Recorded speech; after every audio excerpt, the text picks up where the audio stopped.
अब समाचार विस्तार से। एमएलसी कविता के शराब घोटाले ने प्रदेश में सियासी पारा चढ़ा दिया है। इस बीच मंत्री केटीआर ने केंद्र सरकार पर निशाना साधा है। मंत्री केटीआर ने कहा, मोदी सरकार देश में जुमला या हमला की तरह काम करेगी। अब तक ईडी, आईटी और सीबीआई एजेंसियों को उनकी पार्टी के नेताओं के खिलाफ भड़काया जाता रहा है। कल एमएलसी कविता को ईडी ने तलब किया। उन्होंने आलोचना की है कि ये ईडी के समन नहीं है, मोदी के समन है। केटीआर ने आरोप लगाया है, जांच एजेंसियां केंद्र के हाथों में अहम शख्सियत बन गई है। उन्होंने कहा, केंद्र विपक्ष पर मुकदमों से वार कर रही है और जनता पर दामों से वार कर रही है। पूरे देश में भ्रष्ट लोगों ने शिकायत की। भाजपा नेता ऐसा नाटक कर रहे हैं जैसे वे सत्य हरिश्चंद्र के चचेरे भाई हो। केटीआर ने पूछा, भाजपा नेताओं के खिलाफ मामलों का क्या हुआ?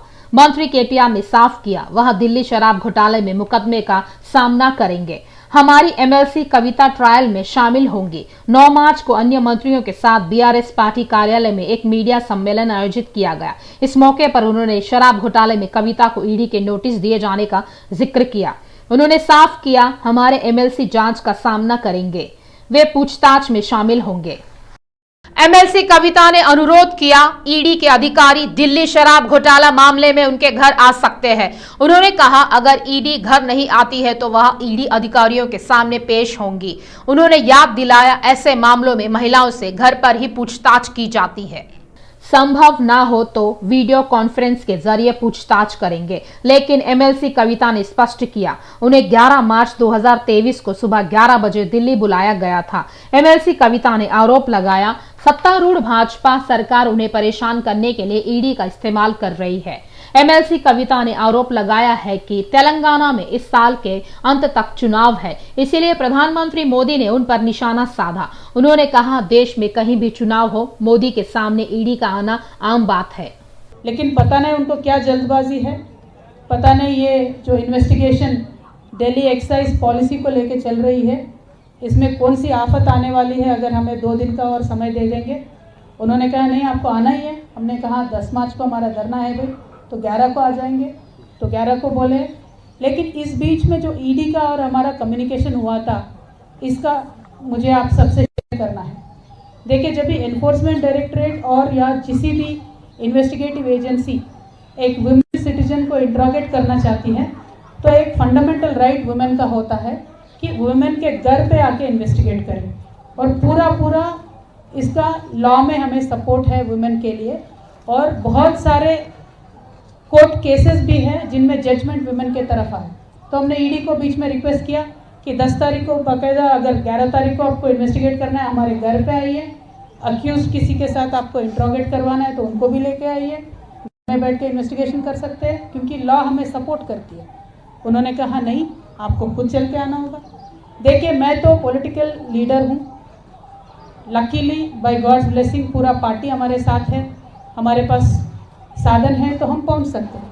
लेकिन मैं मीडिया मित्रों से ये पूछना चाहती हूँ, कई आम महिला किसी गांव में है, कुछ इन्वेस्टिगेशन चल रहा है, तो इतना हमने कोविड के दौर में देखा है कि वीडियो कॉन्फ्रेंस से मेडिसिन भी पहुंच सकता है, डायग्नोसिस भी हो सकता है, तो इंटरोगेशन क्यों नहीं हो सकता है वीडियो कॉन्फ्रेंस से?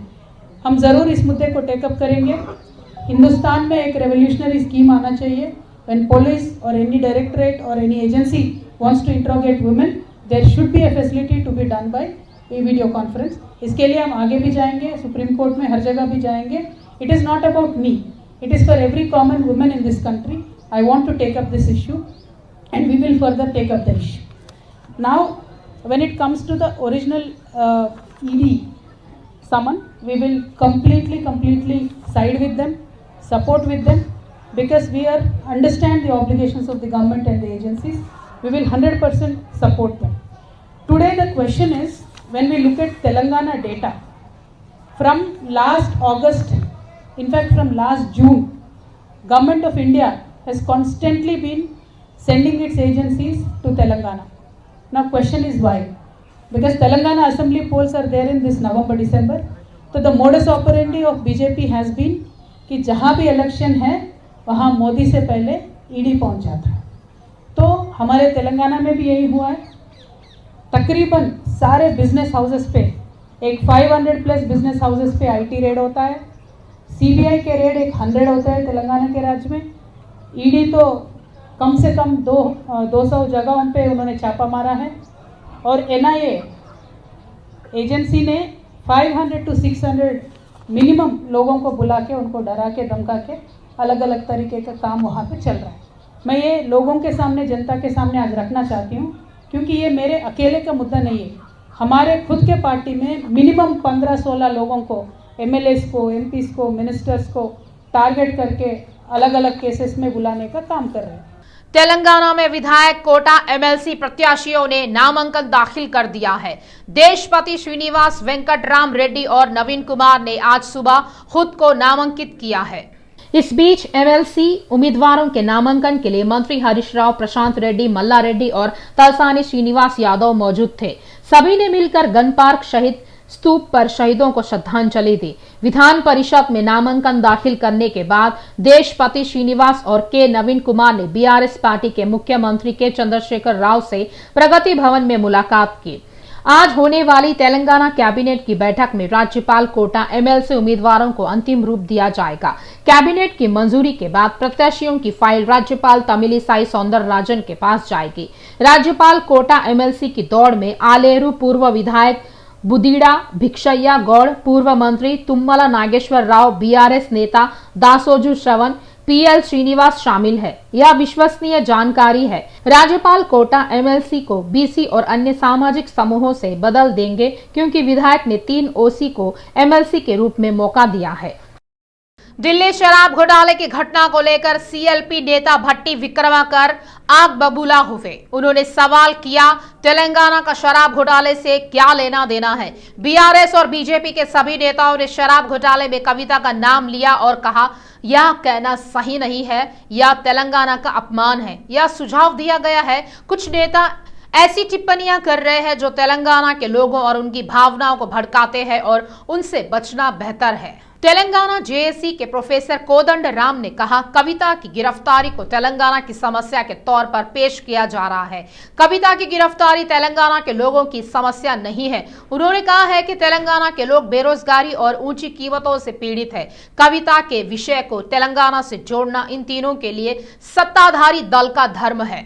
तेलंगाना नागरिक अधिकार संघ ने मीडिया कॉन्फ्रेंस का आयोजन किया। प्रोफेसर हरगोपाल ने मांग की, छत्तीसगढ़ तेलंगाना सीएम पर आदिवासियों पर सरकार के हमलों को रोका जाना चाहिए।